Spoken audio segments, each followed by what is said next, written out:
तो फर्स्ट आपने देखा पैराग्राफ्स आते हैं आपके एग्जाम में, पैराग्राफ के ऊपर 13 क्वेश्चन थे। आपको पता है क्या होगा, उसमें कुछ बोल्ड लेटर्स दिए रहते हैं, उसका आपको एंटोनिम्स या सिनोनिम्स बताने का रहता है। उसके बाद आपके पैराग्राफ के हिसाब से, पैसेज के टेक्स्ट के हिसाब से, उससे कॉन्टेक्स्ट में कुछ क्वेश्चन पूछे जाते हैं, तो उस टाइप से क्वेश्चन आते हैं। राइट? Yes sir. राइट। अभी आपको जो क्वेश्चन आ रहे हैं वो आप देखो 14 क्वेश्चन कैसा है। ये प्री का पेपर है, ये मेंस का पेपर नहीं है, प्री का पेपर है। ठीक है। अब इसमें आप देखो, a sentence with one blank is given, question दिख रहा है ना आपको? A sentence with one blank is given indicating that something has been omitted. Choose the word that best fits the blank. तो अभी आपको क्या करना है, एक ब्लैंक दिया हुआ है एक सेंटेंस के अंदर, और उसमें आपको जो बेस्ट फिटेड वर्ड है, जो ऑप्शन दिए हैं उसमें से, वो आपको वहाँ पे डालना है। कौन सा वर्ड आएगा वहाँ पे? Like he looked dash for his calculator but could not find it. क्या आएगा आपके? Around. Around. he looked by, he looked He on, looked he around looked up, for his he calculator. looked out. क्योंकि meaning बदल जाता है अगर preposition बदल जाता है तो। This is called phrasal verb.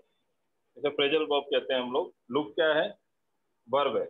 और उसके बाद बाई, अराउंड, ऑन, अप या आउट, ये क्या है? आपके प्रेपोजिशन है। तो वर्ब के साथ जब प्रेपोजिशन जुड़ जाता है उसे हम लोग क्या बोलते हैं? Phrasal verb. क्या बोलते हैं इसको? Phrasal verb. तो लुक बाई मतलब क्या होता है? लुक बाई मतलब क्या होता है? ढूंढना। लुक अराउंड मतलब क्या होता है? आसपास देखना। लुक ऑन मतलब ऊपर देखना। लुक अप मतलब क्या होता है? कोई चीज को ढूंढना। लुक आउट मतलब क्या होता है कि मतलब एक खोज करना कोई चीज का। तो अलग अलग मीनिंग हो जाता है चीजों के हिसाब से, प्रेपोजिशन के हिसाब से मीनिंग चेंज हो जाता है। राइट? तो he look dash for his calculator but could not find it. अब ये क्या कर रहा है? कैलकुलेटर को चारों तरफ ढूंढ रहा है। तो he looked around is the most appropriate word. ठीक है। और दूसरी बात आपको ये भी देखना पड़ेगा, ही लुक्ड अराउंड के साथ फॉर जाता है या लुक बाय फॉर। बाय भी प्रपोजिशन है, फॉर भी प्रपोजिशन है। तो ये बाय और फॉर दो प्रपोजिशन एक साथ आ रहे हैं क्या? यहाँ पे जम रहा है क्या? Look on for, up for, out for या अराउंड फॉर? ज्यादा बेटर क्या लग रहा है? Around. Looked around for. Clear है? तो ब्लैंक के पहले और ब्लैंक के बाद की चीजों को देखना पड़ता है हमको। और लुक्ड फॉर, लुक्ड अराउंड जो है, इसका मतलब क्या होता है? चारों तरफ ढूंढना। तो सेंटेंस के सेंस के हिसाब से कौन सा वर्ड मोस्ट फिटेड होगा ये आपको ढूंढना रहता है, ऐसे ऐसे डायरेक्शन में। ठीक है। Now moving on to the next question. Moving on to the next question. A sentence with one blank is given indicating that something has been omitted. Choose the word that best fits the blank. यहाँ बताओ क्या आएगा आपके हिसाब से? Revamp. Improve. जी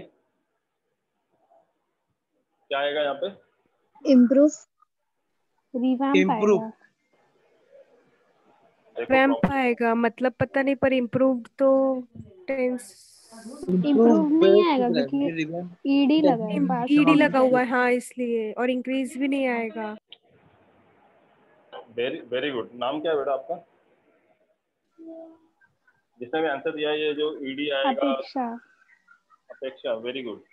actually आपने बिल्कुल सही कहा, क्योंकि वहां पर लिखा हुआ है the admin has taken the steps to. और टू के बाद मैंने आपको बताया था या तो इन्फिनिटिव आता है। इन्फिनिटिव मतलब क्या होता है? वर्ब का फर्स्ट फॉर्म। याद है आपको? बताया था मैंने आपको। टू के बाद हमेशा क्या आता है? फर्स्ट फॉर्म आता है। तो इम्प्रूव तो हो ही नहीं सकता, जबकि इम्प्रूव मीनिंग वही है, मीनिंग के सेंस के हिसाब से वही आएगा, इम्प्रूव करना ही आएगा। बट इम्प्रूव में क्या होता है? ईडी लगा हुआ है, इसलिए वो चीज हम लोग ले नहीं सकते हैं। समझ में आया आपको? इम्प्रूव में ईडी लगा हुआ है तो टेंस के हिसाब से टू के बाद वर्ब का थर्ड फॉर्म ले ही नहीं सकते आप। सेकंड फॉर्म, थर्ड फॉर्म ले ही नहीं सकते। टू के बाद हमेशा या तो वर्ब का फर्स्ट फॉर्म आएगा, और अगर आपका प्रेपोजिशन होगा टू तो क्या आएगा? आईएनजी आएगा। हाँ सर। क्लियर है सर? पर रिवैम्प का मीनिंग क्या होता है? मैं बता रहा हूँ ना, देखो रिवैम्प का मीनिंग हमें थोड़ी पता है। हमें एग्जाम देने बैठे हैं, अगर आज मैं बता भी दूँ तो एग्जाम में कौन बताएगा? बताओ उसका नाम बताओ जो एग्जाम में आपको बताने वाला रिवैम्प का मीनिंग। फ्रेंड एग्जाम आप देने जाने वाले हो ना, मैं थोड़ी जाने वाला हूँ देने के लिए। कौन बताएगा मीनिंग? कोई बताएगा? कोई नहीं बताएगा। तो मुझे नहीं पता, आपको भी नहीं पता मीनिंग। अब क्या करें? सोचो, ऑप्शन सोचो। और क्या? इंक्रीज लगा देते हैं हम लोग। मुझे तो रिवैम्प का मतलब नहीं पता। मेरे पास कितने ऑप्शन है? 3 ही ऑप्शन है ना। तो इसमें बताओ क्या होता है? Admin has taken the steps to. अब एक ऑप्शन है मेरे पास, revamp the education system of the state. एक है इम्प्रूव द एजुकेशन। अगर इम्प्रूव होता तो कोई दिक्कत था ही नहीं, बिल्कुल सेंटेंस जम जाता मेरा। लेकिन इम्प्रूव्ड हो गया तो ग्रामेटिकली गलत हो गया। अब अगला सेंटेंस ले रहा हूँ मैं, increase the admin has taken the steps to increase the education system of the state. अब एजुकेशन सिस्टम को इंक्रीज कर सकते हैं क्या? नहीं No. कर सकते हैं। नहीं। तो मेरे पास ऑप्शन क्या बच रहा, भले मीनिंग पता हो चाहे नहीं पता, ऑप्शन क्या बचा मेरे पास? रिवैम्प। बस टिक मार देना Revamp. उसमें, बस टिक मार देना उसमें। उससे क्या मतलब, मीनिंग क्या है उसका? ग्रामेटिकली बाकी सब चीजें नहीं जम रही हैं, और इंक्रीज जो है वो सेंस हिसाब से नहीं जम रहा है। मुझे एक ग्रामेटिक से समझ में आ रहा है, एक मुझे सेंस वाइज समझ में आ रहा है, और तीसरा है जो मुझे समझ में नहीं आ रहा क्या है, लेकिन मेरे पास ऑप्शन ही नहीं दूसरा, फिर क्या करूँ मैं? इस पर टिक मारूंगा मैं, रिवैम्प। और बिल्कुल 100% सही जाएगा ये, क्योंकि बाकी दो को मैं गलत प्रूफ कर चुका हूँ। समझ में आ गया? वैसे रिवैम्प का मतलब होता है न्यूली कंस्ट्रक्ट करना कोई चीज़ को। जैसे मेरा वेबसाइट है, जो पुराना वेबसाइट ऑलरेडी था मेरा, अब मैं लोगों को बोलता हूँ सर आपकी वेबसाइट दिख नहीं रही, मैं क्या बोल रहा हूँ, नहीं यार उसको दोबारा रिवैम्प कर रहे हैं। रिवैम्प कर रहे हैं मतलब बिल्कुल नया बना रहे हैं वापस, जैसे घर को तोड़ फोड़ के दोबारा नया करते हैं, रिनोवेशन करते हैं, तो रिवैम्प का मतलब वही होता है, नया करना कोई चीज़ को। लेकिन ये मीनिंग आज मैं आपको बता सकता हूँ, वहाँ पे कौन बताएगा? ठीक है ना? तो हमको वो नहीं देखना है कि मीनिंग क्या है, क्योंकि बहुत सी चीज़ें हमको नहीं पता होगा। ठीक है, नेक्स्ट बताओ क्या आएगा? 15। अच्छा, और भी ऑप्शन थे, रिहर्स था, डेटोरिएट था, ये क्यों नहीं आएंगे ये बताओ? डी और ई भी ऑप्शन था इसमें।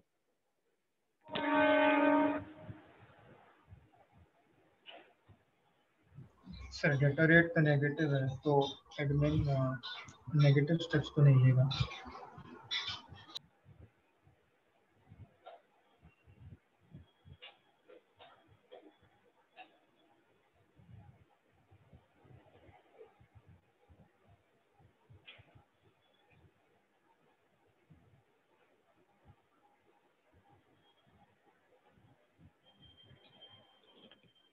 क्या आएगा बताओ? यहाँ पे रिहर्स और डेटोरिएट ये भी वर्ड हैं, मैं इनको किस बेस पे गलत प्रूफ करूँ? चलो वहाँ तो मैं समझ में आ गया, रिवैम्प पे एक ऑप्शन बचा, यहाँ पे क्या आएगा?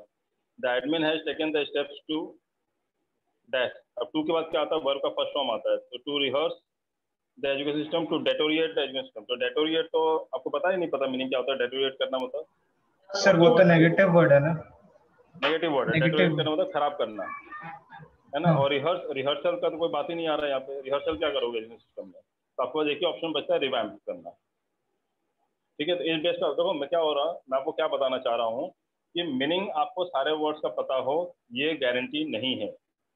Getting it?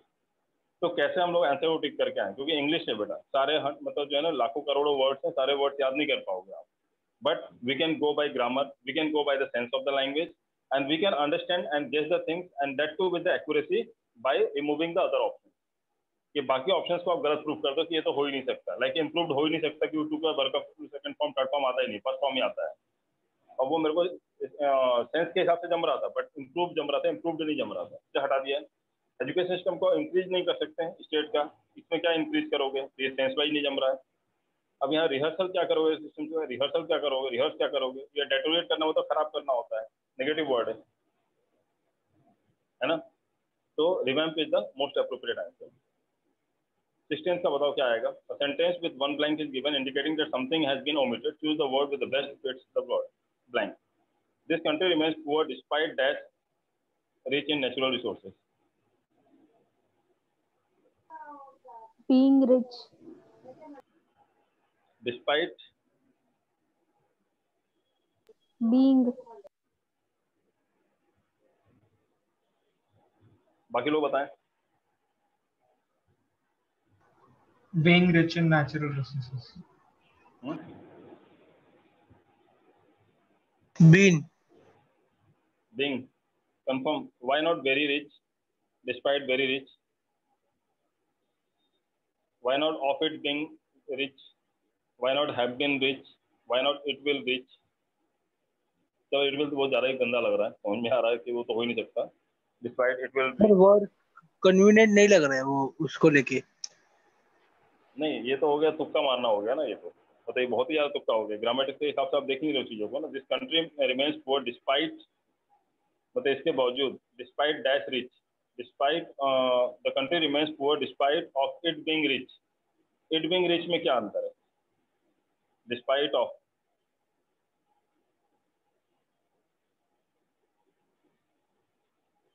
Despite of it being rich, उसमें तो गलत नहीं लग रहा ना। सेंटेंस क्या गलत है? अगर इट है, इट कंट्री के लिए यूज हो गया, despite it being rich, despite of it being rich, क्या गलत है इसमें? चलो डिस्पाइट बीइंग रिच मैं बोल सकता हूँ वो सही है, लेकिन despite of it being rich क्यों गलत है? क्योंकि डिस्पाइट के बाद ऑफ नहीं लगा सकते हो आप, इंस्पाइट के बाद ऑफ होता है, क्योंकि डिस्पाइट का मतलब ये होता है इंस्पाइट ऑफ।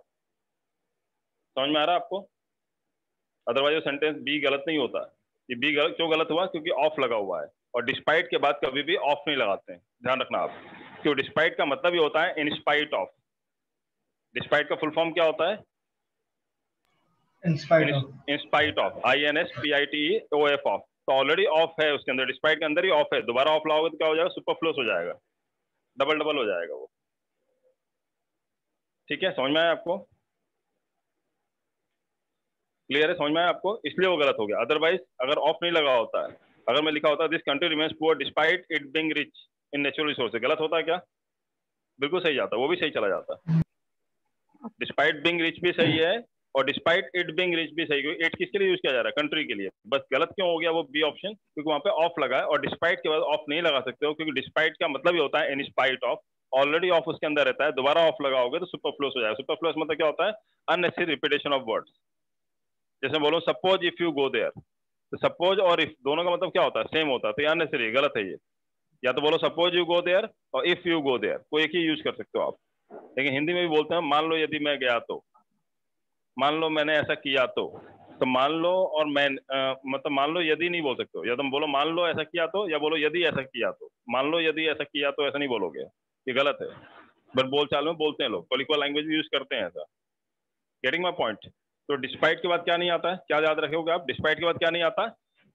ऑफ नहीं आता है। क्यों नहीं आता है? क्योंकि डिस्पाइट का मतलब इंस्पाइट ऑफ होता है, तो ऑलरेडी ऑफ है उसके अंदर, दोबारा ऑफ लगाओगे तो सुपरफ्लुअस है, डबल डबल रिपीटेशन हो जाएगा, गलत हो जाएगा, इसलिए नहीं आ सकता है।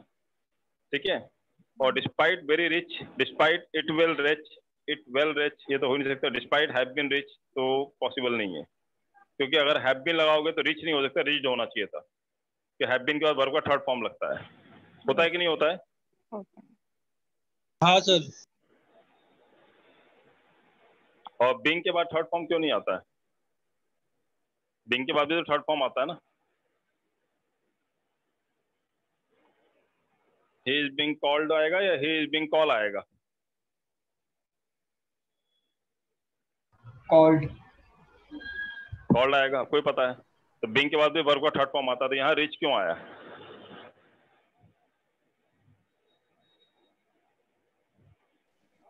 कॉल्ड वर्ब हुआ ना, वर्ब है ना कॉल्ड, मतलब वर्ब है ना कॉल्ड, मतलब बीइंग कॉल्ड मतलब। मैं वही बोलना चाह रहा हूँ, यहाँ पे रिच जो है नाउन है, जबकि मैं बात कर रहा हूँ अगर वर्ब आएगा तो थर्ड फॉर्म आएगा ना। यहाँ तो वर्ब है ही नहीं। आप लोगों ने हैव बीन में भी नहीं बताया मुझे, इसलिए मैंने वो लगा कि डाउट है, आपको नहीं समझ में आया चीजें। तो आपको हैव बीन में भी रिच कोई दिक्कत नहीं है, क्योंकि रिच क्या है? यहाँ पे नाउन है। रिच मतलब क्या होता है? अमीर व्यक्ति, अमीर। तो अमीर क्या है? नाउन है। वो रिच पहुंचने वाला रिच नहीं है ना जो रिच हो जाएगा। रिच मतलब अमीर वाला है, मतलब ये क्या है? नाउन है ये। क्लियर है? इससे बीइंग रिच प्रॉपर है। कोई डाउट इसमें किसी को, किसी ऑप्शन में? Okay, now 17th. A sentence with one blank is given indicating that something has been omitted. Choose the word the best fit the blank. Healthcare and education are one of the most dash sectors in the country. क्या आएगा? Overcharge, most overcharged sectors. बाकी क्यों नहीं आएगा?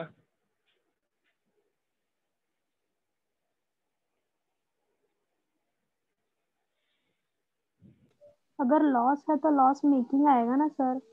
Healthcare and education are one of the most overcharged sectors in the country. Most loss making sector होगा, loss over नहीं होगा, फिर लॉस मेकिंग आना चाहिए था। फिर लॉस मेकिंग आएगा तो हाँ, लॉस अकेला लॉस तो हो नहीं सकता, लॉस सेक्टर तो हो नहीं सकता, लॉस मेकिंग सेक्टर हो सकता था, है ना? तो इसे मेकिंग नहीं लगा तो गलत हो गया। प्रॉफिटर सेक्टर नहीं होता, प्रॉफिटेबल होना चाहिए था, मोस्ट प्रॉफिटेबल सेक्टर्स होना चाहिए था। प्रॉफिटर कोई वर्ड नहीं होता, प्रॉफिटेबल होना चाहिए था। समझ में आ रहा है आपको? Yes sir. समझ में आ रहा है ना? प्रॉफिटेबल होना चाहिए था, most profitable sectors in the country होना चाहिए था। प्रॉफिटियर सेक्टर नहीं हो सकता है कभी, प्रॉफिटेबल होना चाहिए था। एडजेक्टिव लगेगा ना, मोस्ट के बाद क्या लगने वाला है वर्ड? एडजेक्टिव है सर ये। एडजेक्टिव लगने वाला है, ठीक है। मोस्ट प्रॉफिटेबल होना चाहिए था। एबल जो होता है एडजेक्टिव होता है, लाइक ड्यूरेबल, कंफर्टेबल, अवेलेबल, ये सब एडजेक्टिव है, ठीक है।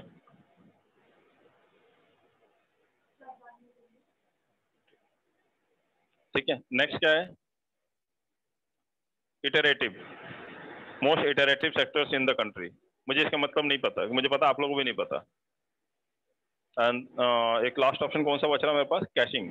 तो मोस्ट कैशिंग सेक्टर नहीं हो सकता ना, कैश मेकिंग सेक्टर्स हो सकता है। कैश मेकिंग हो सकता है, कैशिंग सेक्टर तो नहीं बोलता ना कोई। कैशिंग सेक्टर सेक्टर्स क्या होता है? कैश मेकिंग सेक्टर्स हो सकता था। तो कैश मेकिंग हो सकता है, लॉस मेकिंग हो सकता है ना। ओवरचार्ज सेक्टर्स हो सकता है, मोस्ट ओवरचार्ज सेक्टर्स।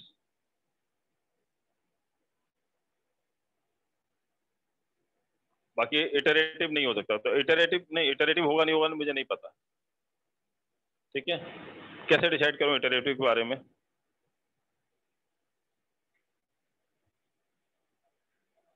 कैसे डिसाइड करूं? Sir adjective form of sentence नहीं है ना वो sir. Adjective form of sentence नहीं है ना सर वो। हाँ, लेकिन इटरेटिव तो पता ही नहीं है ना क्या है। आपको समझ में आ रहा है क्या? नाउन है कि एडजेक्टिव है, वर्ब है, एडवर्ब है? समझ में आ रहा है क्या इटरेटिव क्या है? किसी को समझ में आ रहा है क्या? क्वालिटी डिफाइन कर रहे हैं शायद से।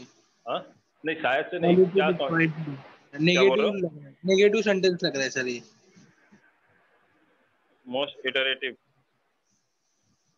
वो इरिटेटिव थोड़ी लिखा है। जो आप लोग इरिटेटिव है तो नेगेटिव हो जाएगा। इटरेटिव है, मीनिंग ही नहीं पता,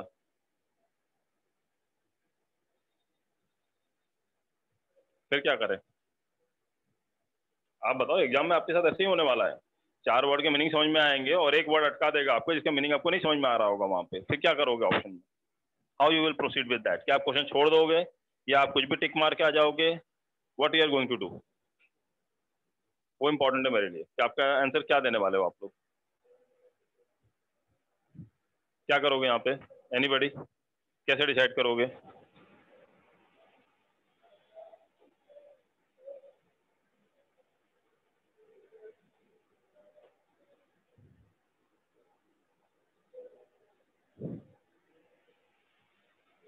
बताओ।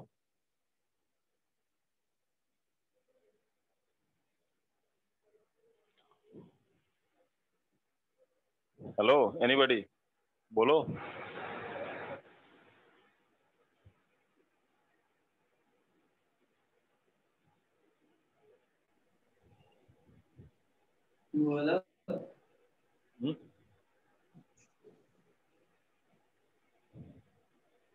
अक्षता बोलो। अक्षता, रेनू? सर रिपीटेशन हो सकता है उसका। नील क्या बोल रहा? रिपीटेशन हो सकता है उसका अर्थ, इटरेटिव का अर्थ। किसका? इटरेटिव का जो और मीनिंग है वो रिपीटेशन हो सकता है। और ओवरचार्ज जो है ये परफेक्ट लग रहा है, सेंटेंस के साथ थोड़ा मैच भी कर रहा है ये। ओवरचार्ज मतलब फ्लो हो जाना ना, ज्यादा करना।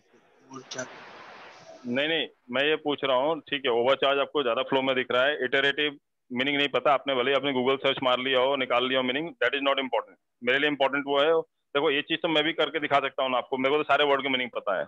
लेकिन अगर मैं मीनिंग बताना शुरू करूंगा तो आपको वो निक समझ में नहीं आएगा कि मैं कैसे टिक मारने के लिए बोल रहा हूँ आपको। Getting my point?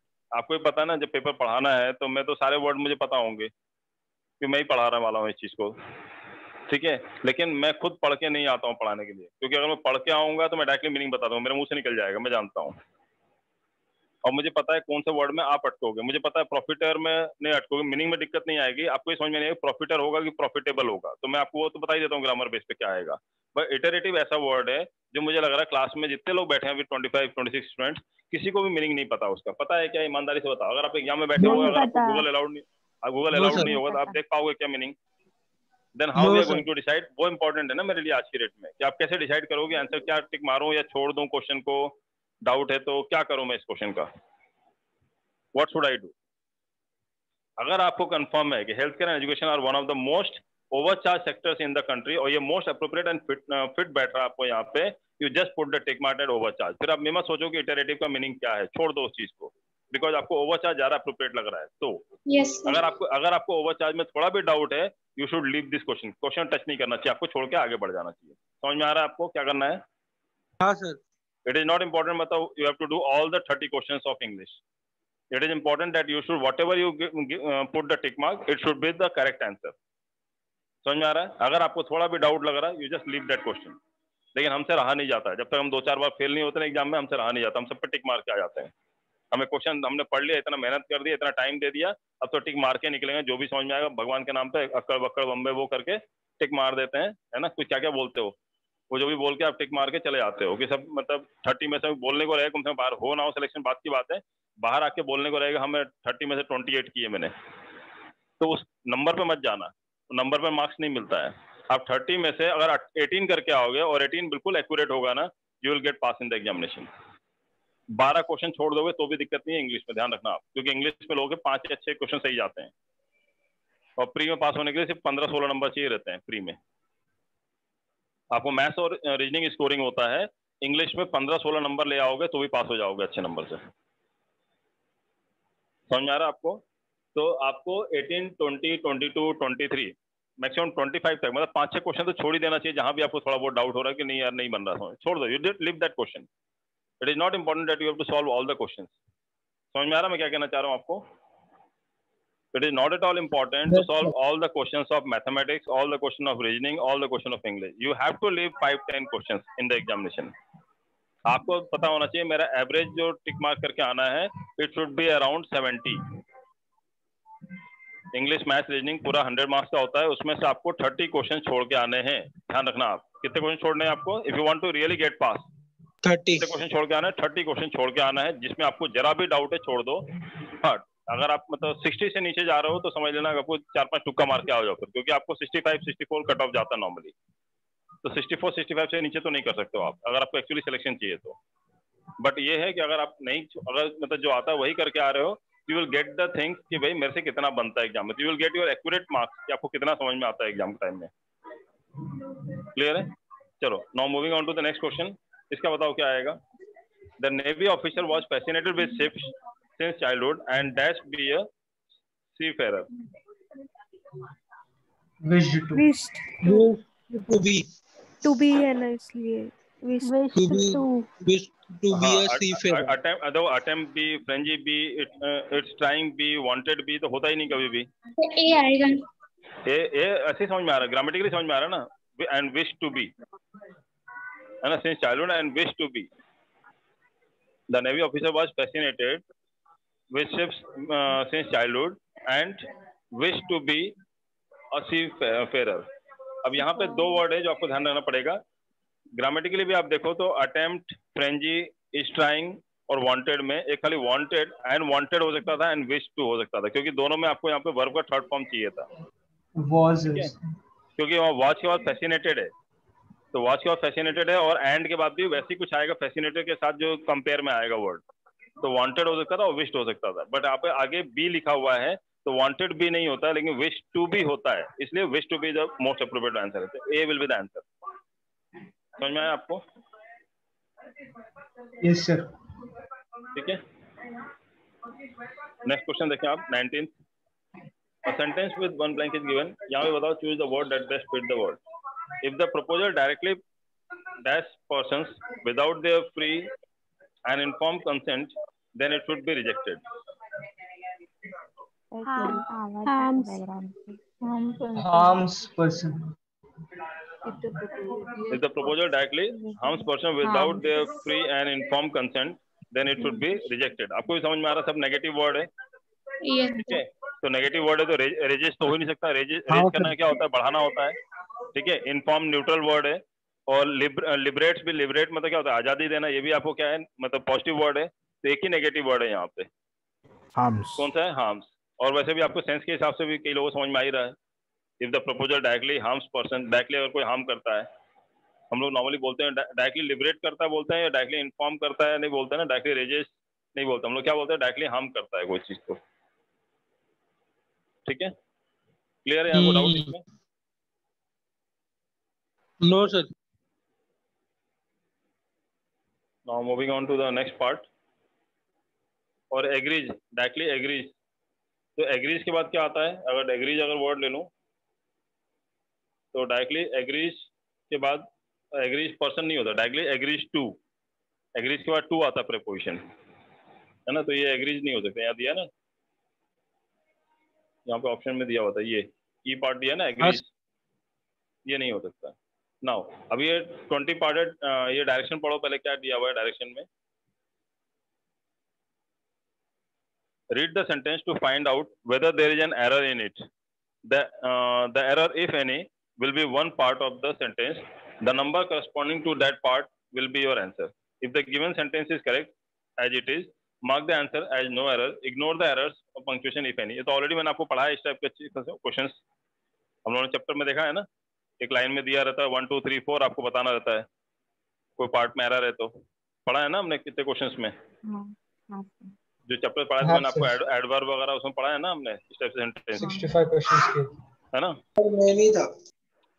अब इसका मुझे बताओ क्या आएगा, क्वेश्चन नंबर क्या है 20, क्या आएगा इसमें, किसमें एरर दिख रहा है आपको? Leader do value inquisitive minds but he often stifle curiosity fearing it will increase risk and efficiency. ही नहीं आएगा, लीडर्स है इसलिए शायद। क्या आएगा? ही नहीं आएगा क्योंकि लीडर्स के बारे में डिस्क्राइब हो लीडर्स रहा है। है, तो यहाँ पे क्या हुआ, ही नहीं आया, क्या आएगा यहाँ पे? ये देखो आप यहाँ पे, ये ही नहीं आएगा, यहाँ पे क्या आएगा? दे, क्योंकि ये किसकी बात कर रहे हैं? लीडर्स की बात कर रहे हैं। Leader do value inquisitive minds but he often stifle नहीं है, but they often stifle curiosity fearing it will increase risk and efficiency. कि लीडर्स के बारे में बात कर रहे हो तो ही कैसे आ जाएगा? दे आएगा ना, THEY। क्लियर है, कोई डाउट? No sir. क्लियर है, तो B will be the answer, तो यहाँ पे आंसर क्या होगा? 2। क्लियर है? Yes Now sir. moving on to the next question 21. यहाँ बताओ क्या आएगा? Although butter contains high levels of calories and fat, yet it may not encourage long-term weight gain.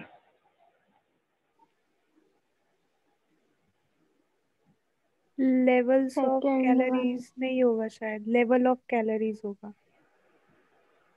Although butter contains high Second one. level of calories, Sorry. S नहीं आएगा, level आएगा सिर्फ। Yes sir, levels of calorie गलत है।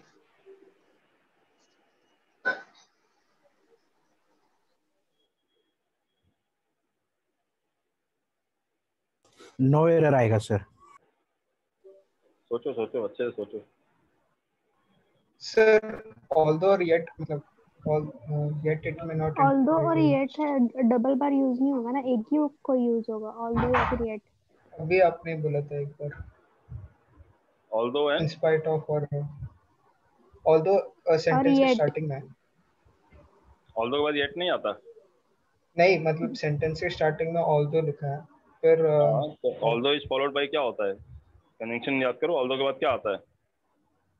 Comma या yet। although या दो के बाद क्या फॉलो होता है? it follow। Sir long term weight gain, long term weight gain वाला error. Long term weight gain, इसमें क्या गलत है? लॉन्ग टर्म वेट गेन क्या गलत है इसमें? लॉन्ग टर्म में wait gain, long term weight gain मतलब बहुत लंबे समय तक वेट गेन होता है, इसमें कहाँ गलत दिख रहा है? Although butter contains high level of calories and fat yet it may not encourage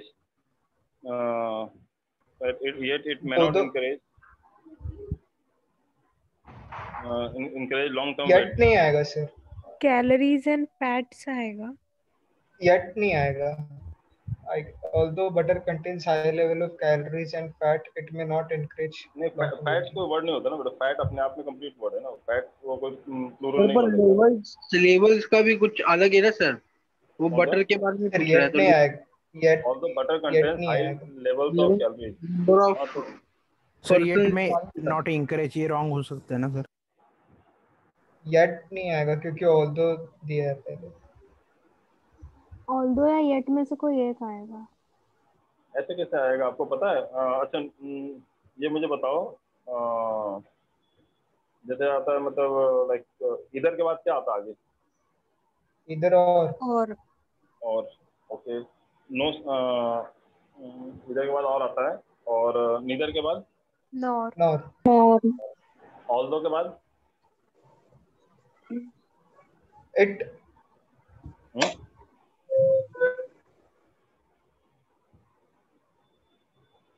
हम लोग नहीं बोलते क्या although he is poor yet honest,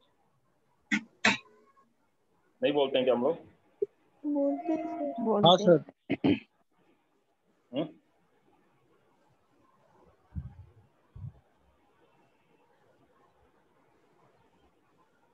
although he is poor yet honest बोलते ही नहीं बोलते हैं? Yes sir.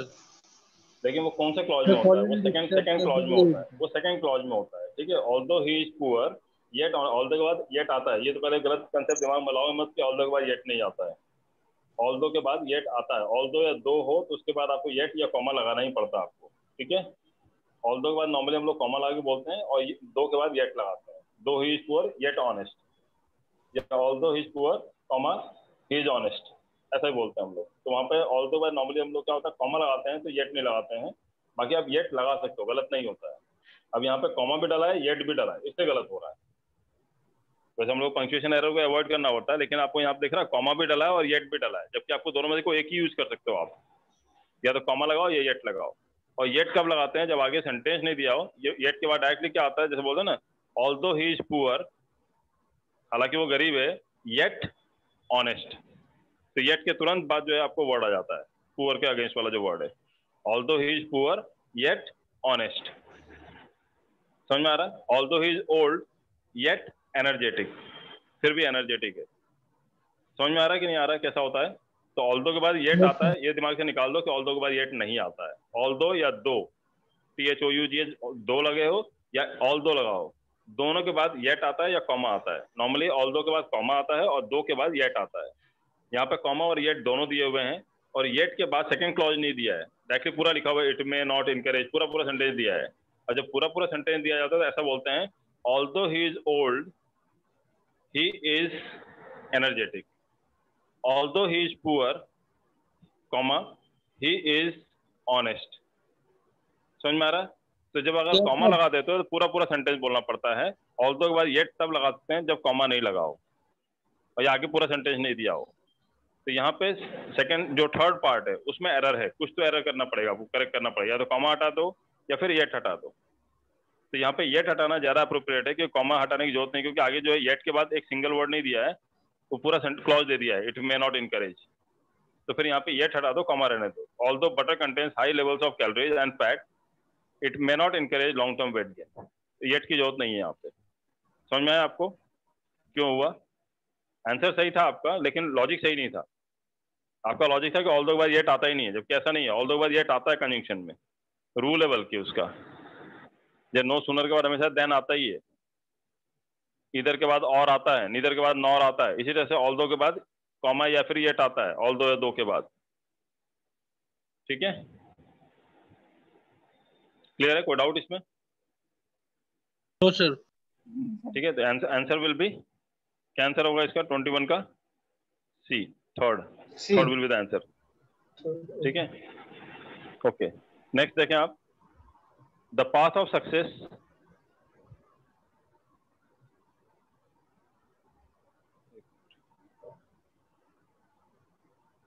the path of success not only requires a great deal of creativity but also demands vision, flexible and integrity.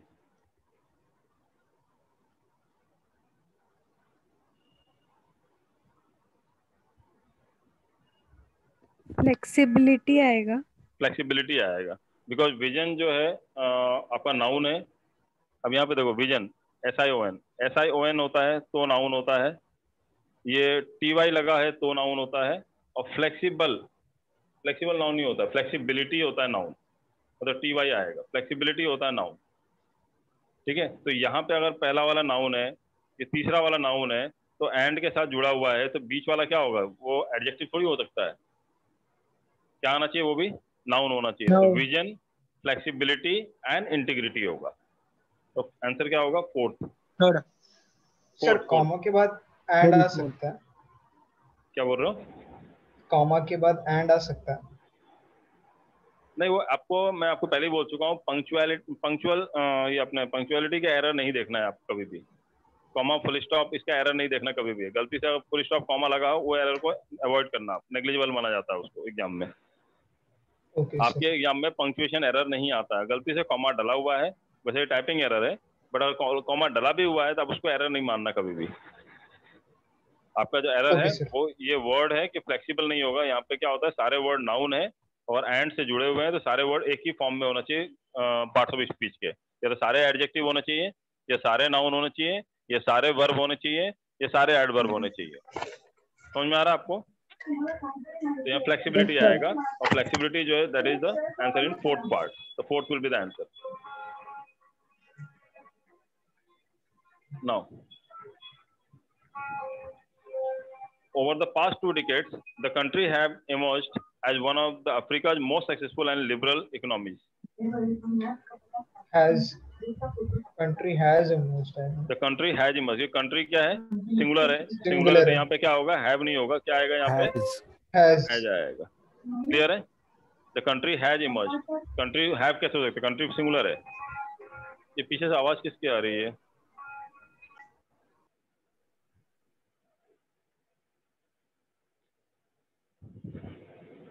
Okay fine. तो country क्या आएगा? Country has emerged. Clear है? समझ में आया आपको? किसी को डाउट इसमें? No sir. Okay. 24th have knowledge. Answer क्या आएगा सर? आंसर 2 आएगा ना? आंसर नहीं बताया ना मैंने, एक मिनट। कंट्री हैज इमर्ज्ड, तो कंट्री हैज इमर्ज्ड किसमें है?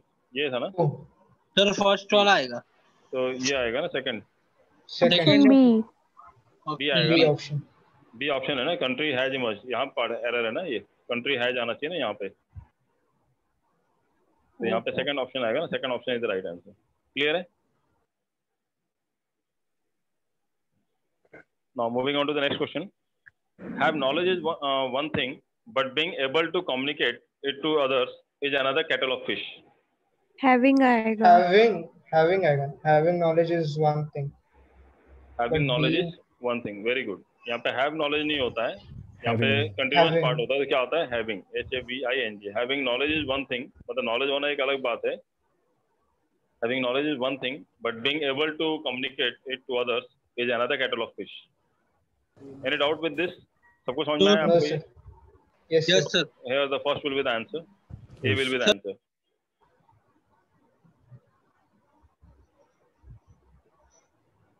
कौन सा क्वेश्चन था ये? 24। सर आईएनजी कब लगता है सर? क्या बोल रहा हूँ? आईएनजी फॉर्म कब लगता है?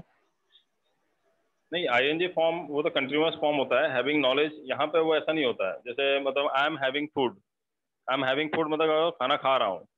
आई एम टेकिंग फूड को हैविंग के सब्स्टिट्यूट किया जाता है। एक्चुअली वर्ब का मतलब जो है ना,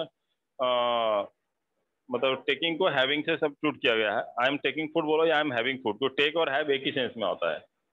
तो यहाँ पे हैव का मतलब, यहाँ जो सेंस आ रहा है हैविंग का मतलब पजेजिंग, पजेस करने के सेंस में आ रहा है, मतलब आपका कब्जा है। तो having knowledge is one thing, मतलब यू आर हैविंग नॉलेज। जैसे आई हैव नॉलेज, तो यहाँ हैव का मतलब क्या होता है? पास में होना। जैसे I have a cup of T, I have money, I have chair, I have table. तो हैव का सेंस वहाँ पे क्या हो? ग्रामर वाला हैव नहीं है, वर्ब का थर्ड फॉर्म लगने वाला हैव नहीं है। वह हैव का सेंस क्या है? पास में होना। आई हैव मतलब क्या होता? मतलब it belongs to me, I possess, मेरा पोजेशन है। I have a house in Mumbai, तो I have a house in Mumbai मतलब क्या होता है? I have a car, I have a car मतलब क्या हुआ? मेरे पास कार है। आई हैव ए हाउस मतलब क्या? मेरे पास घर है। तो यहाँ हैव का मतलब क्या? वर्ब का थर्ड फॉर्म लगने वाला हैव नहीं है। ये हैव का सेंस क्या है? पोजेशन, मेरे पास है। तो having knowledge is one thing, have knowledge नहीं होता है। हैव नॉलेज बोलना पड़ेगा, ऐसा बोलना पड़ेगा you should have knowledge about this thing, you should have होना चाहिए फिर। बट अगर स्टार्टिंग में चालू कर रहे हो सेंटेंस तो क्या आएगा? Having knowledge is one thing. ठीक है? और यहाँ पे हैविंग नॉलेज आया, इसीलिए यहाँ पे आगे बिंग लगा हुआ है, कंटिन्यूअस पार्ट है। तो देखो यहाँ पे अगर हैविंग आया, यहाँ पे बिंग लगा है ना, क्योंकि बट, यहाँ बट से जुड़ा हुआ सेंटेंस, तो बट के बाद यदि बिंग लगा है तो बट के पहले वाला पार्ट में क्या आना चाहिए? यहाँ भी आईएनजी वाला पार्ट आना चाहिए ना, having. Yes sir.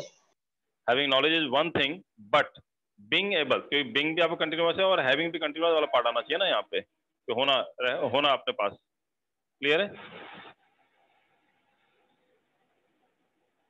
Now moving on to the 25th question. home to some of the finest museums and art galleries in UAE. Sharjah is a cultural oasis.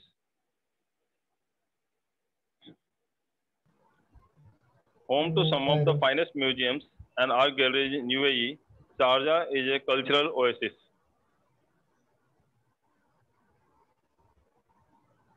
Meaning समझ में आ रहा है आपको कि मतलब म्यूजियम का और आर्ट गैलरीज का यूएई में जो है मतलब home to some of the मतलब finest museums and art galleries मतलब एक घर की तरह है मतलब वहाँ पे मतलब यूएई शारजाह में इज ए कल्चरल ओएसिस है। मतलब कल्चरल ओएसिस मतलब जानते हो ना ओएसिस क्या होता है मालूम है ना, जहाँ पे पानी होता है मतलब सब कुछ समाया होता है वहाँ पे, मतलब रेगिस्तान में पानी जैसा है। मतलब ओएसिस जो क्या होता है रेगिस्तान में पानी की तरह है वो।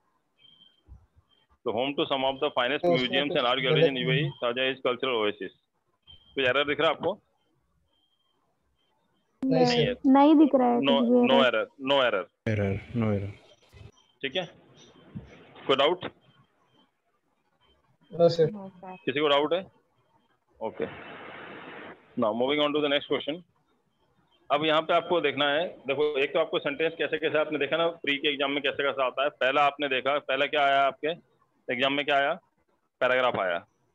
13 क्वेश्चन उसके बेस पे दिए हैं, कुछ बोल्ड वाटर में दिए गए जिसके बेस पे आपको कुछ एंटोनिम सिनोनिम बताना था, या उस वर्ड का वहां पे किस कॉन्टेक्स्ट में यूज हुआ है वो बताना था। इसके अलावा जो क्वेश्चन पूछे गए वो भी कॉन्टेक्चुअल क्वेश्चन पूछे जाते हैं कि पैराग्राफ के हिसाब से उसका क्या आंसर है। It is not as per your wish कि भाई आपको क्या लगता है पैराग्राफ पढ़ने के बाद आपका दिमाग कहाँ चलता है, वैसा नहीं। पैराग्राफ में ऐसा कुछ दिया है then only you have to tick the things. अगर पैराग्राफ में नहीं दिया है then it is out of context.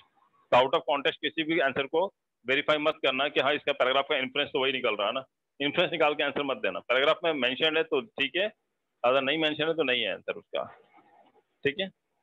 और दूसरा आपने क्या पढ़ा कि फिल इन द ब्लैंक्स आता है, 4-5 question fill in the blanks के आते हैं कि आपको जो 5 ऑप्शन दिए रहते हैं उसमें मोस्ट एप्रोप्रिएट वर्ड ढूंढना रहता है। और ये एग्जैक्टली सेम पेपर है जो लास्ट ईयर आया था, ऐसा भी नहीं कोई मतलब नया मॉक टेस्ट नहीं है ये। This is the exact paper of SBI PO pre last year का, ठीक है। तो आपने देख लिया फिल इन द ब्लैंक्स आता है जिसमें आपको preposition based fill in the blanks आता है, word meaning based fill in the blanks आता है। ये 2 टाइप के फिल इन द ब्लैंक्स आते हैं। नाउ थर्ड पार्ट आपने पढ़ा क्या होता है, एरर बेस पे आता है। मतलब जो हम लोग लाइन पढ़ते हैं ना एरर, जो अपने उसमें पढ़ते हैं हम लोग, जो हम लोग नाउन प्रोनाउन एडजेक्टिव।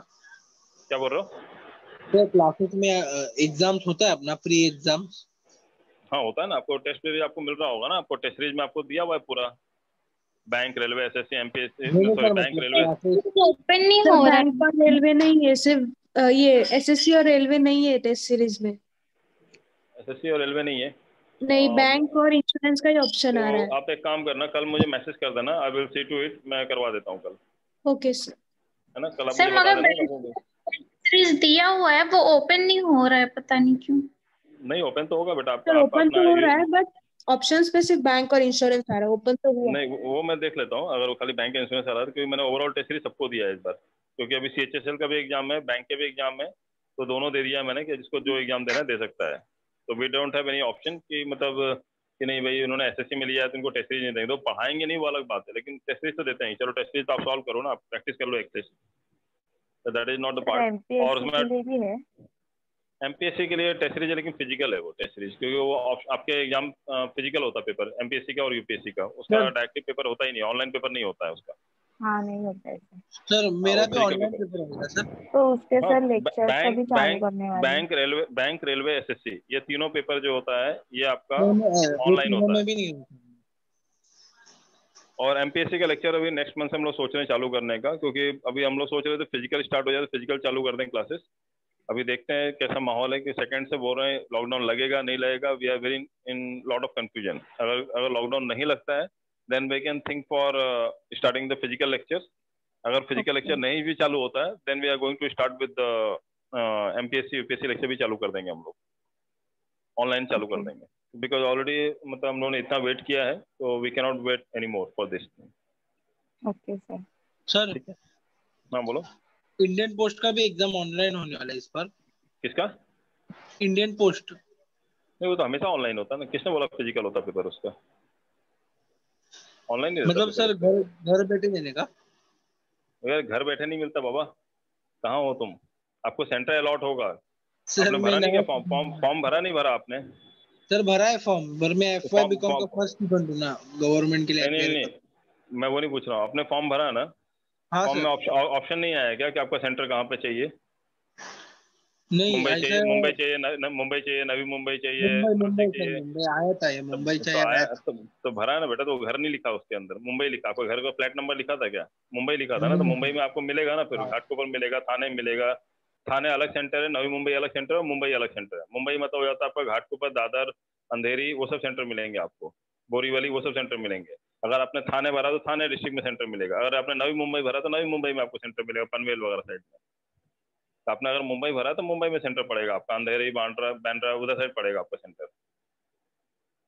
समझ में आया आपको? या फिर आपको टीसीएस वाला जो है आपका इधर हाँ पड़े सर। थाने में, तो टीसीएस का मिलेगा। अगर आपको दूसरा होगा तो फिर आपको इॉन सेंटर मिलेगा उधर आपका, क्या नाम है, एलएनटी के पास जो है लेक है ना, पवई लेक के पास, वहाँ मिलेगा सेंटर आपको, मुंबई भरा है तो आपने,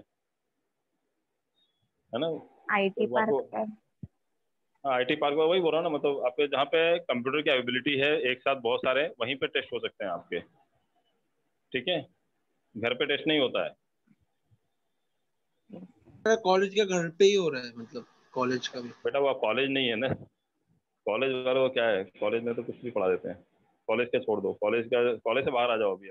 आप गवर्नमेंट एग्जाम दे रहे हो जो ऑल ओवर इंडिया लेवल पे होता है, वो कॉलेज के बेस पे नहीं करा सकते घर पे बैठा के। सारे बच्चे ऑब्जेक्शन उठा देंगे वहाँ पे, तो कि चीटिंग करके कर रहा है, कुछ भी कर रहा है। चलो anyway, let's start with the next question. 26 direction पढ़ो क्या दिया हुआ है इसमें। अब यहाँ पे लास्ट क्वेश्चन मैंने बताया आपको, एरर हो गया। एरर के बाद ये क्वेश्चन आ रहा है, ये कैसा आता है, एक पैराग्राफ दिया रहता है, पैराग्राफ में बीच बीच के वर्ड्स गायब होते हैं। ठीक है, और ये वर्ड्स आपको जो ऑप्शन दिए रहेंगे उसमें से भरना रहेगा। कई बार वर्ड्स गायब रहते हैं, इसमें तो वर्ड्स गायब हैं। और कई बार पेपर टफ बनाते क्या करते हैं, लाइन गायब कर देते हैं, और नीचे फिर 4 लाइनें लिखी रहती हैं, उसमें आपको डालना होता है कौन सी लाइन ज़्यादा सुटेबल फिट होगी इसके बीच में। ये 2 टाइप क्वेश्चन बनते हैं इसके अंदर। ये तो अभी एक जो दिया हुआ है जिसमें खाली वर्ड्स दिए हुए नीचे 4-5 वर्ड दिए, 5 वर्ड में से आपको एक पता करना है कौन सा वर्ड फिट होगा यहाँ पे, एज पर द आगे पीछे ग्रामर वगैरह देख करके वो देखना है आपको, और वर्ड की सुटेबिलिटी देखना है as per the sentence. But कई बार क्या होता है कि यहाँ पे पूरा पूरा एक लाइन गायब कर देते हैं, और वो लाइन जो नीचे जो है 4 ऑप्शन में आपको लाइन लिखी रहती है, आपको ढूंढना रहता है कि कौन सा लाइन जो है ज़्यादा फिट होगी इसके अंदर, as per the grammatical also and as per the sense also. तो दोनों टाइप से क्वेश्चन बनते हैं ये वाले। ये तो फिर भी आसान है कि डायरेक्ट वर्ड देना हमको इसके अंदर। क्लियर है, समझ में आया आपको? समझ में आ रहा है आपको? सर हाँ सर।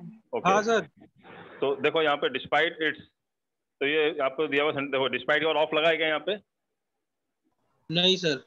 नहीं लगाया ना? नहीं। समझ में आया ना वहाँ पे क्या गलत हो रहा था? डिस्पाइट ऑफ इट बिंग, हाँ सर।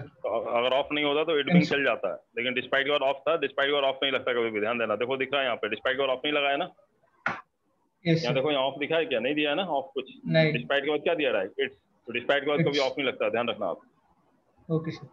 ओके, तो डिस्पाइट इट्स, अब यहाँ पे एक ब्लैंक दिया हुआ है, and inaccuracies in early iterations, there is no denying that AI is transforming our daily lives in an incredible pace, and most of the time the features and broadly speaking the dash it offers। अब इसको कैसे solve करते हैं, इसे solve करने का तरीका बता रहा हूँ मैं आपको। आपको क्या करना है, कभी भी डायरेक्ट भरना मत शुरू कर देना एक लाइन पढ़ते ही। You have to read the whole passage, यहाँ तक जो दिया है ना, यहाँ तक पूरा पढ़ना है आपको।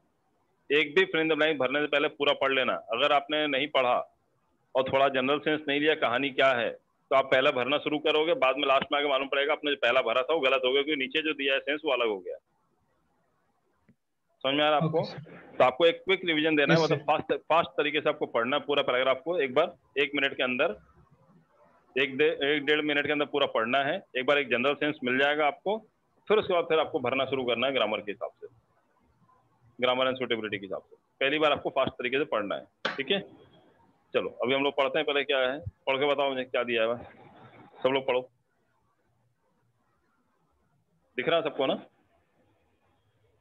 Yes sir. अभी भरना नहीं है, अभी सिर्फ पढ़ो, ऑप्शन भी नहीं देखना आपको कि ऑप्शन क्या क्या दिया हुआ है वहाँ पे। अभी आप डायरेक्ट पढ़ो, ऐसा पढ़ना आपको। Despite its and inaccuracies in early iteration there no. अभी मत सोचना सर इटरेशन का मतलब क्या होता है, मतलब we don't have to go word by word, क्योंकि वहाँ बहुत सारे ऐसे वर्ड आएंगे जो आपको पता नहीं होगा, तो सारे वर्ड मीनिंग निकालने नहीं मत बैठ जाना वहाँ पे। क्लियर है, समझ में आ रहा है आपको? आपको डायरेक्ट ब्रैकेट मतलब फिल इन द ब्लैंक है क्या? हाँ ये फिल इन द ब्लैंक्स है, वो क्वेश्चन 1 जो लिखा है वो फिल इन द ब्लैंक्स है, उसके लिए 4-5 ऑप्शन नीचे दिया हुआ है, लेकिन अभी आपको उस पर नहीं जाना है। अभी आपको डिस्पाइट से लेकर पूरा पैराग्राफ जो है इन जनरल सेंस में पढ़ के देखो कि ओवरऑल सेंस क्या है, क्या कहानी है इसकी। सर थोड़ा नीचे लो ना। नहीं अभी एक साथ नीचे जाएगा नहीं ना बेटा, वो मेरे स्क्रीन पे पूरा नहीं दिख रहा है। नहीं बराबर है सर। पहले पढ़ो, पहले इतना पढ़ो, फिर मैं आगे का करता हूँ ना। डिस्पाइट इट एंड इनएक्यूरेसीज, ऐसा पढ़ा in early iteration there no denying that AI is transforming our. AI पता है ना, एआई पता है आर्टिफिशियल इंटेलिजेंस। लेकिन अगर किसी को नहीं भी पता है तो ये मान लेना एआई इज ट्रांसफॉर्मिंग, तो एआई जो है ट्रांसफॉर्म कर रहा है, मतलब समझ लो मोदी ट्रांसफॉर्म कर रहा है, कुछ भी लगा लेना, कोई फर्क नहीं पड़ता एआई का मतलब क्या होता है। तो मैं वही आपको बताना चाह रहा हूँ कि एआई का सेंस हमारे लिए इंपॉर्टेंट नहीं है। आपको कुछ बात समझ में नहीं आ रही तो वो एक जनरल सेंस ले लेना है कि एआई कुछ होता है जो ट्रांसफॉर्म कर रहा है। अब वो एआई हो सकता है बायोलॉजी है, साइंस है, केमिस्ट्री है, फिजिक्स है, ज्योग्राफी है, कोई पर्सन है, कुछ भी हो, मुझे उससे कोई मतलब नहीं है, कोई जगह है, कुछ भी मतलब नहीं निकलता, कोई मशीन है, I don't care for that कि एआई क्या होता है, मतलब नहीं है। मुझे ये मीनिंग है कि एआई कुछ है, वो ट्रांसफॉर्म कर रहा है वो daily life at an incredible pace, and most of the time the features and broadly speaking the dash it offers are extremely useful, but in terms of its ability to complete but in terms of daily life time feature and broadly speaking that it offers are extremely useful, but in terms of its but in terms of its ability to completely transform the energy industry and especially oil field economics, it's important to consider why much of the early AI conversation needs to be tempered with a degree of objectivity. The reality is one of the marginal gains in many areas, much like creating a good sports team. Over time, these gains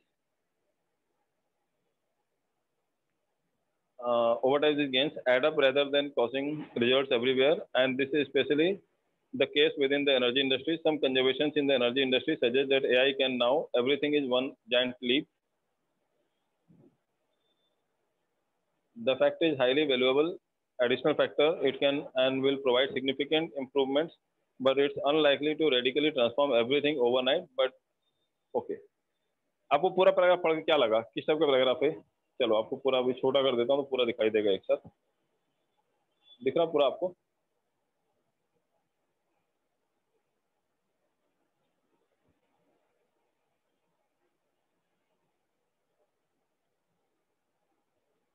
अभी पूरा paragraph दिखाई दे रहा है ना?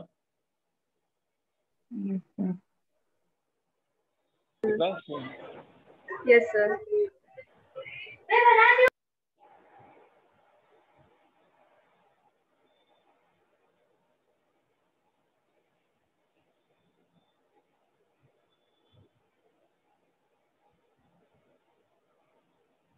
Okay, अभी पूरा paragraph एक साथ दिख रहा ना? पूरी कहानी पढ़ने के बाद क्या लग रहा है आपको, क्या चीज़ है?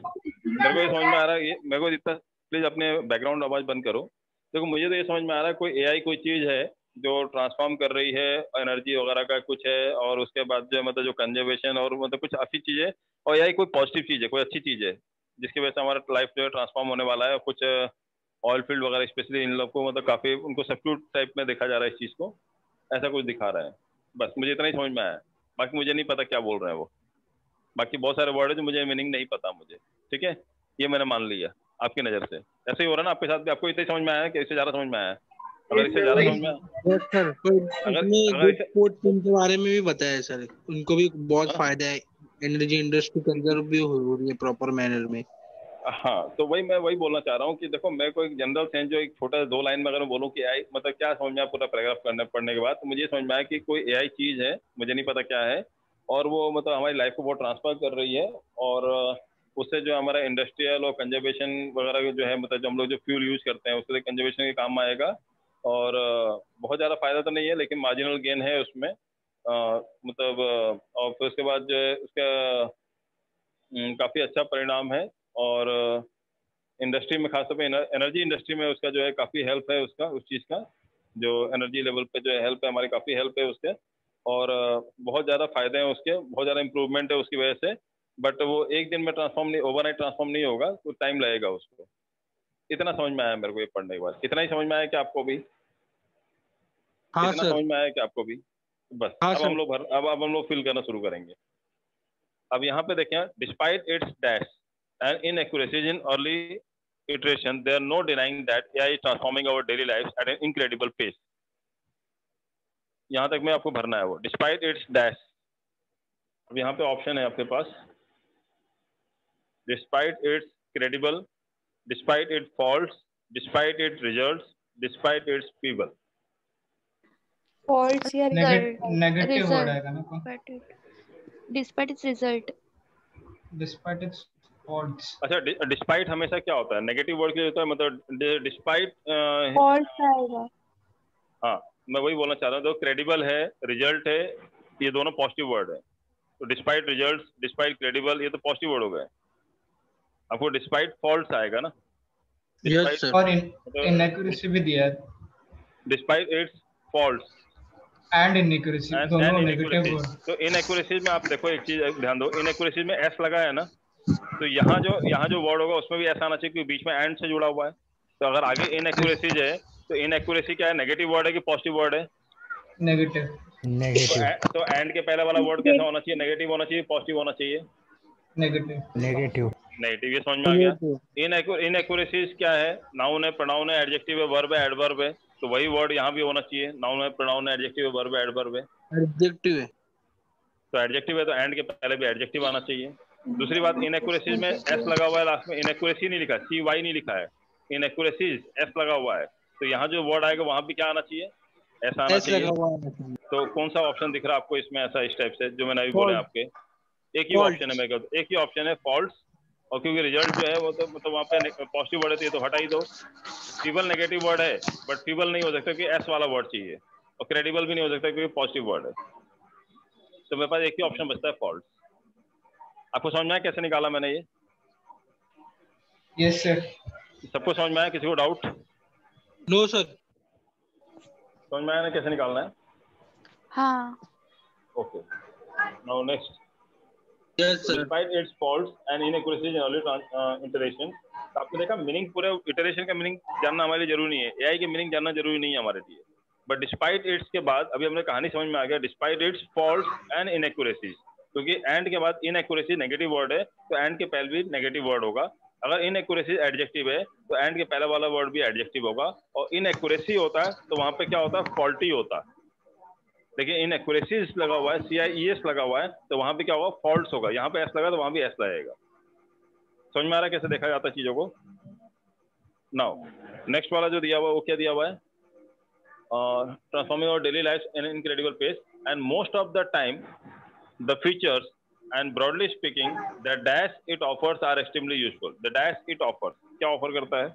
द डैश इट ऑफर्स,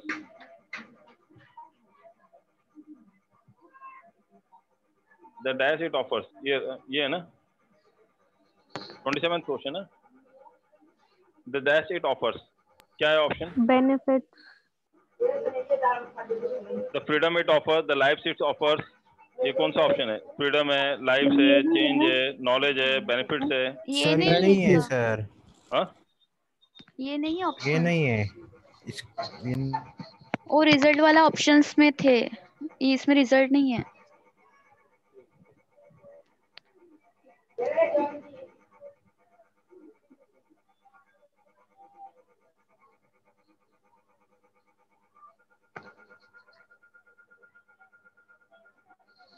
कौन सा ऑप्शन था ये? हाँ, ये वाला सर। हाँ, नहीं, ये तो हो यही गया वाला ना? सर। वही है सर, रिजल्ट आएगा सर। हो गया। नहीं नहीं हो गया बेटा, ये ऑलरेडी क्वेश्चन 1 आपने ले लिया ना। ये देखो ना, आपने क्वेश्चन 1 डिस्पाइट इट, तो डिस्पाइट इट के बाद आपने बोल दिया ना, डिस्पाइट इट के बाद आपने बोल दिया ना डिस्पाइट इट फॉल्ट, आपने बोल तो दिया फॉल्ट, बी हो गया, ये खत्म हो गया ये। अब now you are moving to this part, ये जो आपका सेकंड क्वेश्चन है ना, ये इसका निकालना आपका। तो अगर ये क्वेश्चन नंबर आप ये देखो, यहाँ पे क्वेश्चन नंबर क्या था? इट्स 26 है।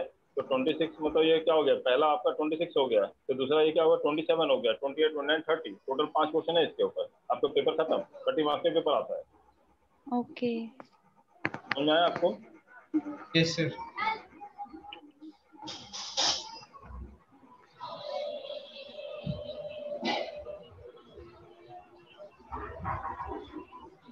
ओके,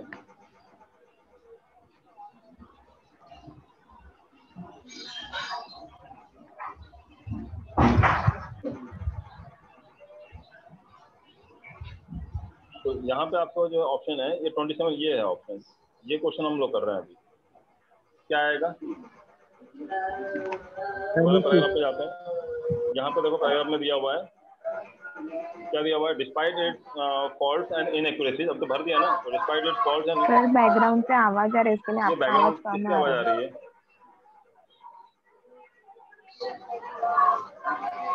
किसके बैकग्राउंड से आवाज आ रहा है?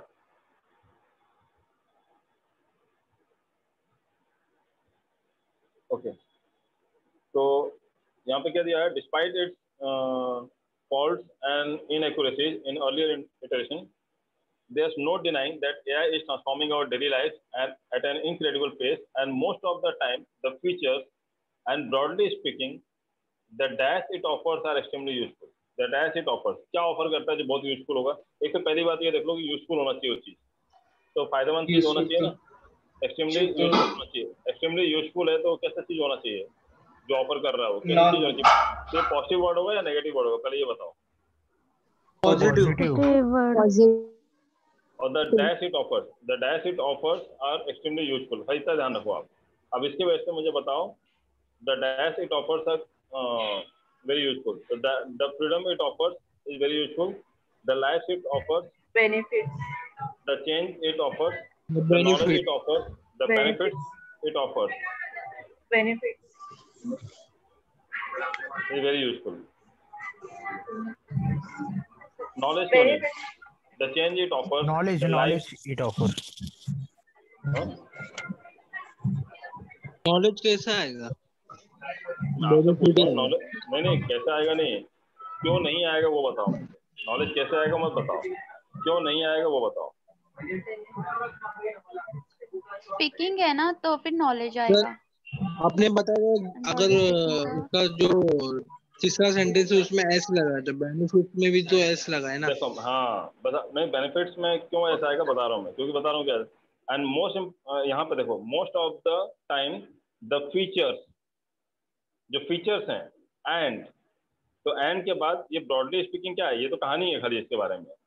यहाँ पे जो वर्ड आएगा वो फीचर्स जैसा वर्ड होना चाहिए था, तो यहाँ पे फीचर्स में एस लगा है, तो यहाँ जो वर्ड आएगा वहाँ भी एस लगाना चाहिए क्योंकि एंड से जुड़े हुए हैं। फीचर्स एंड डैश, ये ब्रॉडली स्पीकिंग तो मतलब कहने के लिए हो गया ना, ये तो बीच में कहानी है खाली, वो तो छोड़ दो आप।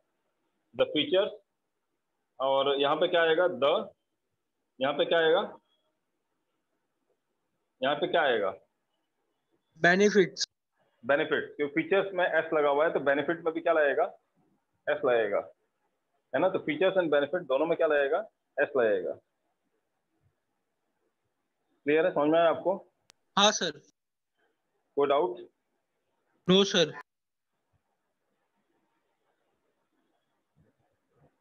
क्लियर है, कोई डाउट इसमें? No sir. किसी को भी डाउट है? No sir. ठीक है, तो फीचर्स है तो यहाँ पे क्या आएगा? दूसरा ऑप्शन क्या बचता है हमारे पास? फीचर्स है तो यहाँ पे क्या आएगा? बेनिफिट, क्योंकि किसी में भी क्योंकि एक लाइफ से जहाँ पे एस लगा हुआ है, एक बेनिफिट्स लगा है जिसमें एस लगा है, बाकी तो इसलिए रिजेक्ट हो जाएंगे क्योंकि इसमें एस नहीं लगे हैं। बाकी खत्म करो, मीनिंग से कोई मतलब नहीं होता, हमको ग्रामर के हिसाब से देखना पड़ता है हमको। तो फीचर्स के साथ सूट करने वाला कौन सा वर्ड है? Features and benefits, the features and the it's benefits. समझ में आ रहा है? नॉलेज, चेंज, सब कुछ आ सकता है, बट ग्रामेटिकली वो गलत हो जाएगा वहां पे, और लाइफ्स की तो बात ही नहीं हो रही वहां पे। क्लियर है? नाउ नेक्स्ट पार्ट क्या है? इट ऑफर्स, अब यहाँ पे benefit it offers are extremely useful but in terms of its ability to complete transform the energy. अब क्या करना है, देखो अब इतना सारा कहानी दिया हुआ बीच में, अब आपने एक बार तो पढ़ लिया था, यहाँ से लेके ये कहानी है ना यहाँ तक, ये नहीं पढ़ने का दोबारा, ये टाइम बर्बाद होता हमारा। हमको कहानी नहीं पढ़ के आना, हमें आके कहानी मत बताना सर अशोक सर ऐसा ऐसा आया था इस कहानी में, कहानी नहीं चाहिए मेरे को। आपने एक बार पढ़ लिया ना, अब दोबारा वहां से वहां तक जो दिख रहा है ना, बट से लेकर के यहाँ तक का ये पढ़ना, इसका मतलब होता है आप टाइम बर्बाद कर रहे हो। उतना टाइम हमें बचाना है। हमें ये कौन सा ब्लैंक भरना है? अभी थर्ड ब्लैंक भरना है, तो थर्ड के पहले वाला जो लाइन है वो पढ़ना है बस खाली हमको, पूरी कहानी नहीं पढ़नी है हमको। समझ में आया आपको? ये समझ में आया आपको क्या करना है? Yes sir। You don't have to read all this things again, क्योंकि इतना टाइम पढ़ोगे तो फिर कोई फायदा नहीं होगा। अल्टीमेटली आपको जो आंसर आएगा ना वो इसी लाइन के बाद आएगा, मतलब आपका जो आंसर आएगा एक्चुअली ये ये द से लेकर के और इसके नीचे पढ़ने में ही आंसर आएगा, इधर पढ़ने में ही आंसर आएगा इसका।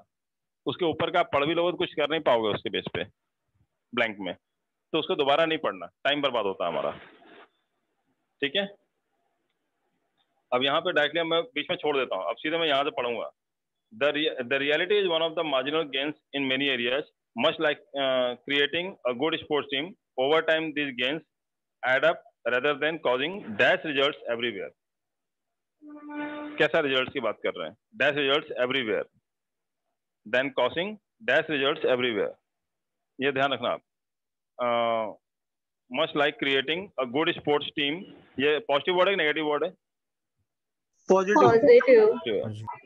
ओवर टाइम दिस गेन्स जो है गेन पॉजिटिव वर्ड है नेगेटिव वर्ड है? Positive. And add up rather than add up करना rather than causing dash results everywhere. ठीक है, अभी हमने पढ़ लिया।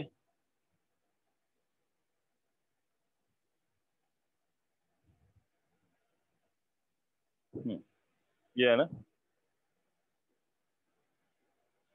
rather than causing, क्या कौन सा रिजल्ट एवरीवेयर? डिले। अब आपके पास ऑप्शन है instantaneous results, delayed results, ranking results, accumulation result, indifference results. कैसा रिजल्ट की बात कर रहे हैं? डी और ई नहीं आएगा।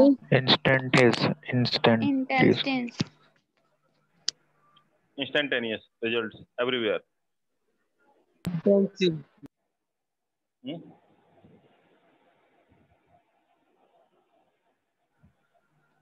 इंस्टेंट ही आएगा। एक्यूमुलेशन रिजल्ट तो हो नहीं सकता, ये तो बात ही हटा दो। ठीक है,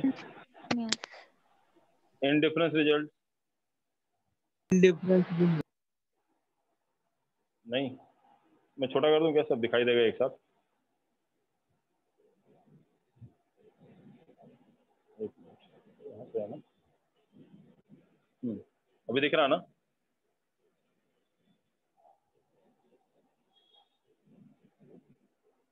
क्या आएगा यहाँ पे? Causing dash results everywhere. Rather than causing, क्या कैसा result? The reality is one of the marginal gains in many. The reality is one of marginal gains in many areas, much like creating a good sports team. Over time, these gains add up rather than causing instantaneous results everywhere, and this is especially the case within the energy industry.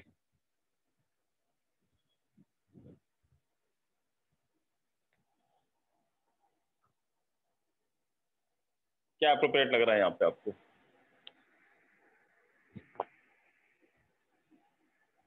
आपको पहली बार में समझ में आ गया था क्या instantaneous है या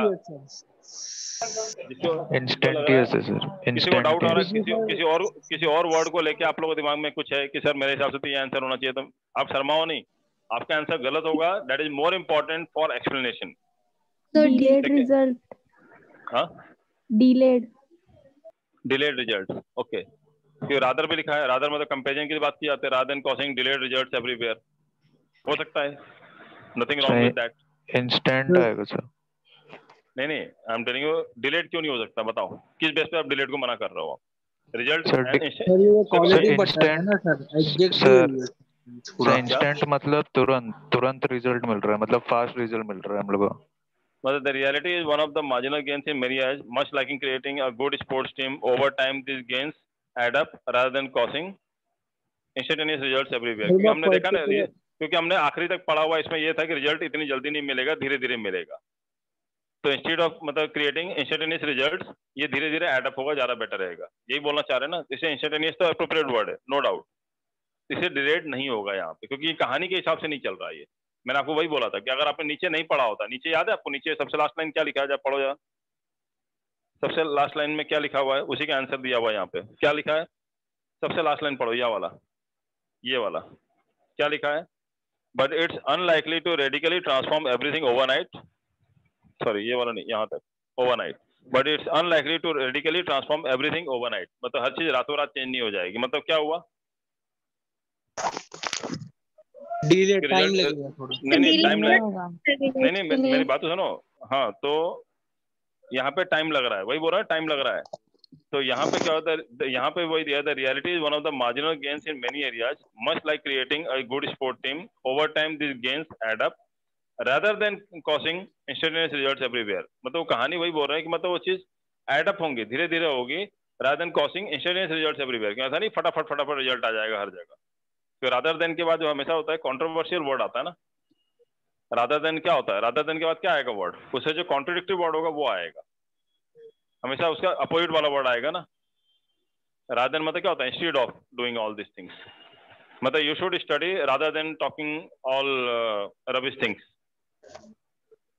तो you should study rather than talking nonsense.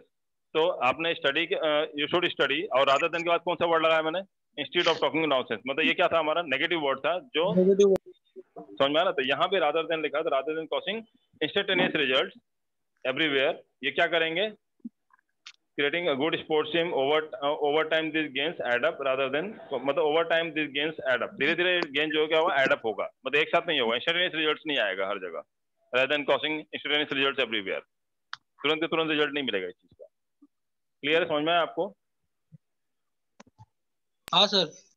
नहीं, उनको समझ में आया जिसने पूछा था मुझसे डिलेट क्यों नहीं होगा? समझ में आया बेटा आपको? Okay, now moving on to the fourth question. अगला बताओ। अब यहाँ पे instantaneous results everywhere and this is specially the case with in the energy industry. अब ये बताओ मुझे, इंस्टेंटेनियस रिजल्ट्स के लिए क्या मैं पहले वाला पढ़ने की जरूरत थी जो मैंने छुड़वा दिया था कि नहीं पढ़ना उसको दोबारा, इतना बड़ा गैप था तो